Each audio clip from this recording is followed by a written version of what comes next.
It is the SMT Media Network, and in today's video, we're doing a deep dive of film study into the LA Lakers, LeBron, and I think we're going to probably have some eye-opening moments here. Some things that you probably haven't noticed in this film study. You're going to learn a lot. All right, so let's start first with the frame of reference. This is the ending of the Bulls game, probably the last few minutes. What you're going to see is you're going to witness LeBron playing poorly, offensively, defensively. His quote-unquote, like, amazing basketball IQ, we'll put that into question. We'll put into question his effort, his decision-making. You're going to see a lot of those things. Also, you're going to notice that the Lakers don't really have dynamics on offense. They have basic offensive schemes, just like the most basic pick-and-roll screens. It's mostly an ISO-based offense. I mean, Austin Reeves, LeBron, and Luka are basically your offense, and they all kind of operate individually.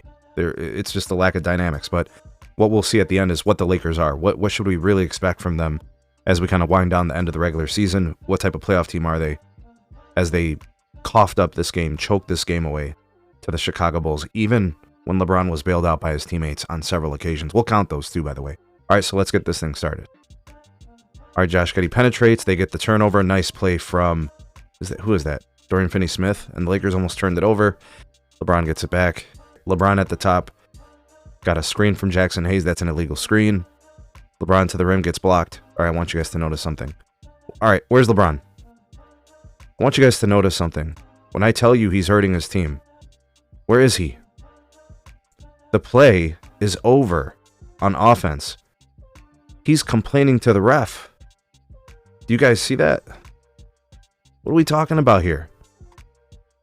He's over here complaining to the ref about a no call. Half the players already running towards the timeline. And LeBron's still back here yelling at the ref. All right, let's move forward. Still back there, still back there. He's trailing. All right, now here's why this matters. Here's LeBron just getting back. Everybody's out of position because they were down the numbers. And here's Vucevic. Watch what he does. Wide open three. So check the score, right? They were up 107 to 100. Now they're up 107 to 103. A two-possession game, right? Because of LeBron's inability to get back on defense. 2 minutes, they're up by 4. Let's see what they do here on offense. All right, they go with a little pick and roll. The defense is there. Austin Reeves off there. Nice find. Easy 2 points. This is what I'm telling you guys. The Lakers teammates are doing their part. This puts the Lakers up 109 to 103. Chicago is back on offense. Simple screen and roll, penetration. Looks like a foul call. Kobe White misses the first free throw. I think he makes the second. All right, so now the score is 109 to 104. Lakers still up 2 possessions. All right, let's take a look at what's happening here. What is LeBron doing for his team? He is hanging out in the corner. When I tell you that this team lacks dynamics on offense, it's basically just try to create a little bit of space, maybe run one piece of action. Here's Austin Reeves just hanging out. Here's Jackson Hayes. He's going to do like a rim roll. Luka's going to try to get past Vucevic. Let's see what happens. Settles for the 3. Misses. Jackson Hayes with the putback. So again, the Lakers teammates doing more than what they need to. Jackson Hayes playing huge. I don't know. Let's continue. This puts the Lakers up 111 to 104. 1 minute and a half left. There's 90 seconds left in this game. Here's the Bulls in their set. After giving up the bucket, the easy putback by Jackson Hayes, the Bulls didn't box out. They run their offense here. They like Vucevic at the top. A little bit of movement at the top. There's Herter. He decides he doesn't want to try to score over Jackson Hayes. All right, now watch this. All right, here's this baseline move, right? Kobe White's coming at the bottom. He's going to be open. Giddey's trying to get by. Let's see what Giddey does with the ball. And one. And a block. And he scores. All right, score is now 111 to 107. It's a 4-point game. There's a minute 15. All right, Luka has the ball. Lakers are going to set up their offense. All right, let's freeze here.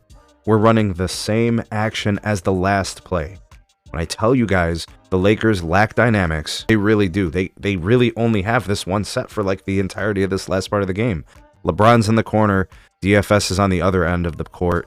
The action is here between Luka, Austin Reeves, and Jackson Hayes. The reason why they run these 3 is because Luka's the creator. Jackson Hayes will be the rim roll, and Austin Reeves is a guy who can create his own shot, and he can also knock down a shot with some reliability. So that's why they run that particular trio at the top. Same play. It's the same exact play. Vucevic and Luka. Let's see what Luka does.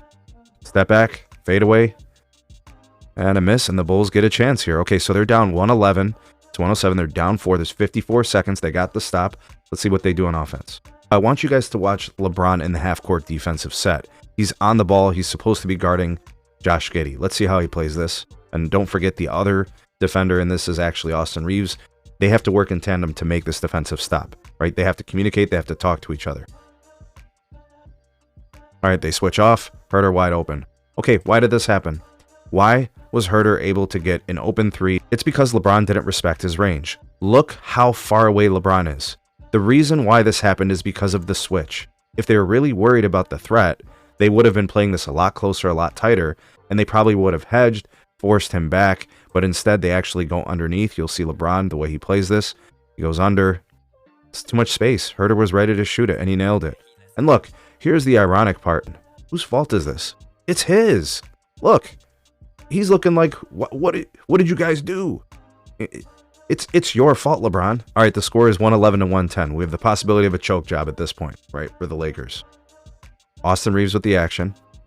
Vucevic at the top. Austin Reeves gets it. Another bailout. Remember, LeBron just gave up the three on the other end. Austin Reeves comes back and gets the bucket. It's now 113 to 110. They're up 3 points. 26.5 seconds left. Timeout, Bulls. Let's check out this defensive assignment here. All right, Vucevic at the top, DFS on the ball. I see LeBron. I see Herter in the backcourt. All right, he's going to come up here. Let's see if they get him the ball. All right, now let's watch LeBron. All right, so he's defending up here in the corner, and I'm going to show you guys something. Look at this defense here. Austin Reeves is right on Herter. I see DFS.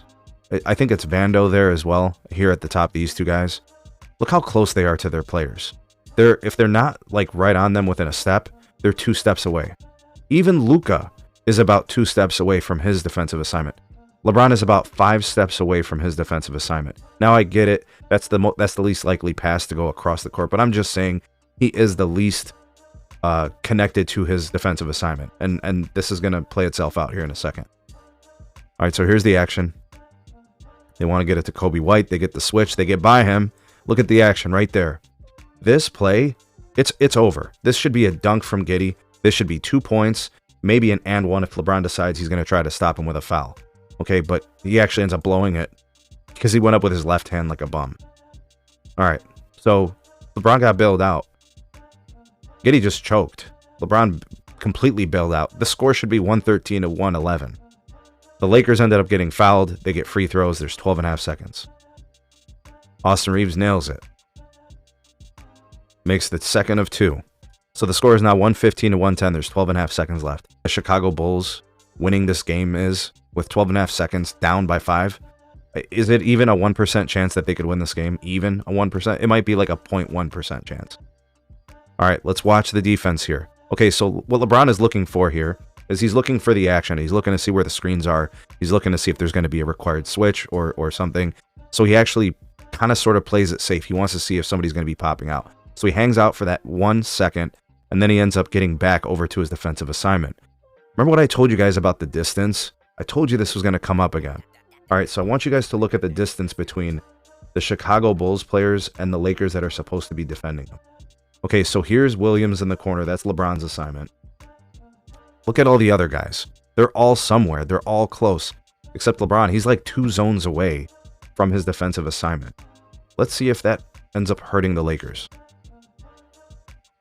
All right, so LeBron's in no man's land. I want you guys to notice something. Luka's on the ball. This guy's covered in the corner, Herter. DFS is on Kobe White. Here's Austin Reeves. LeBron is the only player in no man's land. I'm sick and tired of people saying this guy is the best help defender. He is a great help defender. He is absolutely cheating on defense. He's trying to be your hero. Maybe he's thinking he can get a steal or an interception. And this ends up costing the Lakers. Watch. It is over. LeBron no longer possesses the speed and recovery to get back to this shot. Vucevic doesn't even wait to land on his feet to make this pass. He instantly gets the pass quickly out to Williams, and LeBron is stuck in no man's land. But I want you guys to look at what he did and how he set himself up for failure. This is all because LeBron was so far away from his defensive assignment. It didn't have to be this way. Here is Austin Reeves. He's there. There was not a defensive rotation required. This didn't have to happen. Reeves is there. And LeBron blows it. 3 points for the Bulls. The score is now 115 to 113 with 9.8 seconds left. Oh, but there's more, and it gets worse for LeBron. All right, he's about to get this inbound. This is the mad dash. This is the scramble. What should happen here? Well, first of all, since it's a made bucket, LeBron can actually run across the entire baseline. Does he do that? Nope. What else could LeBron do? I think the Lakers actually had a timeout, so he could have called a timeout. They could have advanced the ball up past half court, and then they could have set up their offensive plan there. Did he call timeout? Nope. Mr. Basketball IQ not only did not scan the entire court and run the baseline, not only did he call timeout, but he decided to do this instead. Lazy pass. Absolutely lazy pass. Look at this. Watch this pass again. Who passes the ball like this at this juncture of the game? A spin pass? Giddey, Kobe White, dagger. The score is officially 116 to 115. The Lakers are now down 1 point. Everything that you have seen is because of LeBron's inability to make the right play. Gambling, not being closely attached to his defensive assignment, turnovers. He literally lost this game. Oh, but there's more. The irony. LeBron on the bench, realizing he choked away the game. This guy's like, yeah. Offensive possession for the Lakers. They're down by 1. There's 6 seconds left. The unthinkable happens. The Chicago Bulls actually just let Austin Reeves waltz into the paint and get a layup. This is crazy. LeBron's body language diminished. All these other guys are looking like, yo, we got to win this game. If you guys were ever wondering who coaches trust, always look to see who's in at the end of the game. Gabe Vincent, Dorian Finney-Smith, Luka Doncic, LeBron, and Austin Reeves. Just saying. All right, so they ran a bunch of action, and it's really just to get the ball into a certain player's hands. The play was either going to go to Austin Reeves or LeBron. You saw the way they ran to the ball. This defense from Williams is atrocious. He just basically let him go through all that weird switching, right? That's just bad defense. You can't let him get by you. Another play where the Lakers teammates bail LeBron. They are now up by 1 point after choking this game away. But there's more. All right, so here's the mad scramble. The Bulls don't have a timeout. Everybody's going to just get on someone, right?